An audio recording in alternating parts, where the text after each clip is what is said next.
Olá pessoal, a nossa próxima simulação será uma simulação prática de uma coloração de Barr, ou também, como é conhecida, coloração de Ziehl-Neelsen.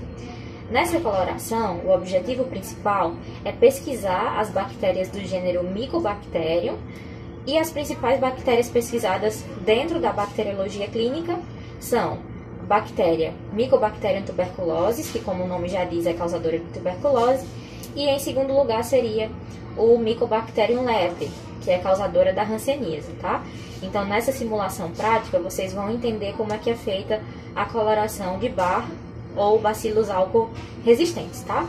Então o primeiro passo é ter o material previamente fixado em lâmina. Esse material pode ser escarro, se a suspeita for tuberculose, ou alguma outra amostra do trato respiratório, e pode também ser uma amostra de linfas, quando há uma suspeita de hanseníase, tá? Então esses dois materiais eles podem vir para coloração, certo? Então depois de você preparar o esfregaço, você vai fixar esse esfregaço na chama do bico de Bunsen, tá? E aí posteriormente você vai dar início à coloração. O que é que você vai precisar para fazer a coloração? Você vai precisar do corante, do kit, né? No caso, o primeiro corante seria a fucsina fenicada de Ziehl-Neelsen, tá? É o nosso primeiro corante. Nós vamos precisar de uma solução descorante, que seria o álcool ácido, né? Nesse caso, da coloração de Ziehl-Neelsen, a gente utiliza o álcool ácido, não é o álcool acetona, como é feito na coloração de Gram. E por último, o corante de fundo, que seria o azul de metileno, tá? Então são esses três reagentes que nós vamos utilizar aqui durante a nossa coloração.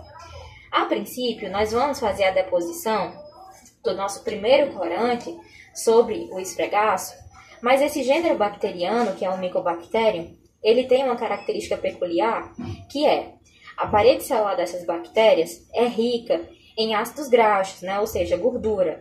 Então, eles não vão conseguir absorver esse corante, a menos que vocês aqueçam a parede dessa micobactéria, tá? Então, após a deposição do primeiro corante, nós vamos aquecer essa lâmina até o momento que o esfregaço emita um vapor branco, tá?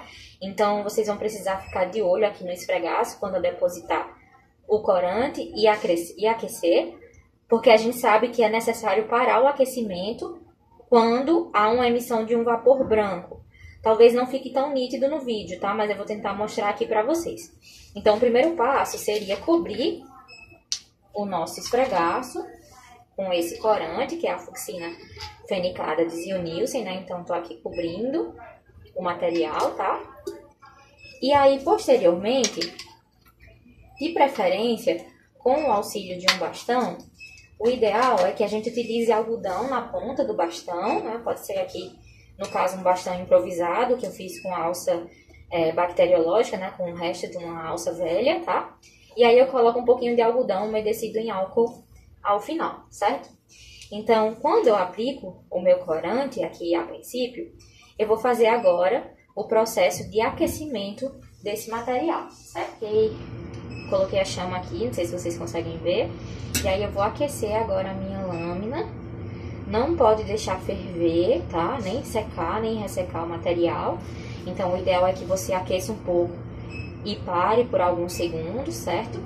E aí até o momento que há a emissão desse vapor, não sei se vocês vão conseguir perceber aí pela câmera, eu vou gravar mais próximo para que fique mais fácil.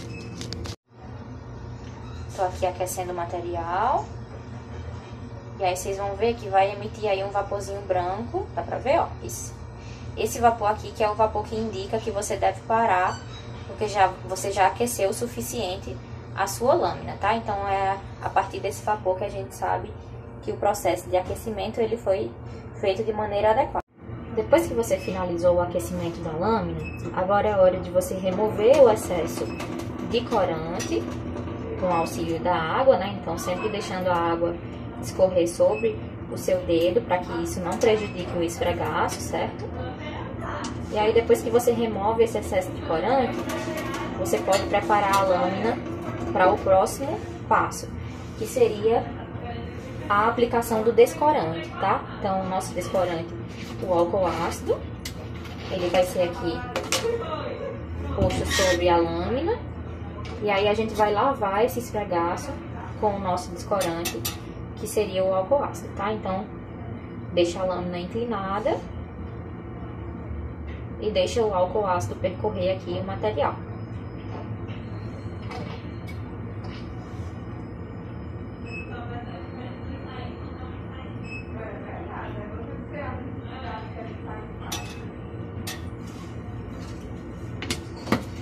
E aí, depois que você finalizou o processo de descoloração, você pode até remover um pouquinho do excesso do álcool ácido, tá? Com a água também. Só para remover o excesso do álcool.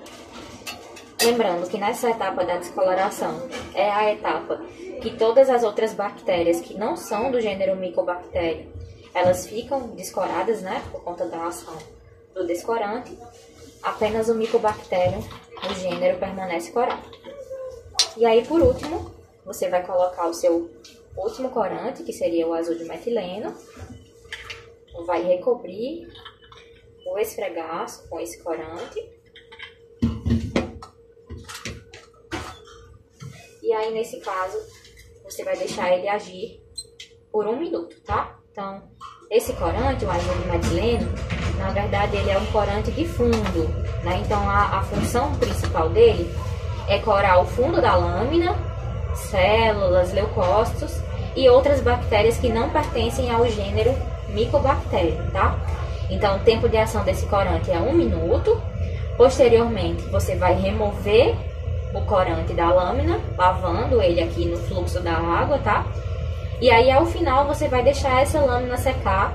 E lembrando também que a coloração de Barr, ou Ziehl-Neelsen, a avaliação dessa coloração, também é feita na microscopia através da imersão, certo? Então, depois que a lâmina seca, depois que você finaliza a coloração e a lâmina seca, você precisa fazer uma avaliação na objetiva de imersão para procurar o gênero Mycobacterium tuberculosis.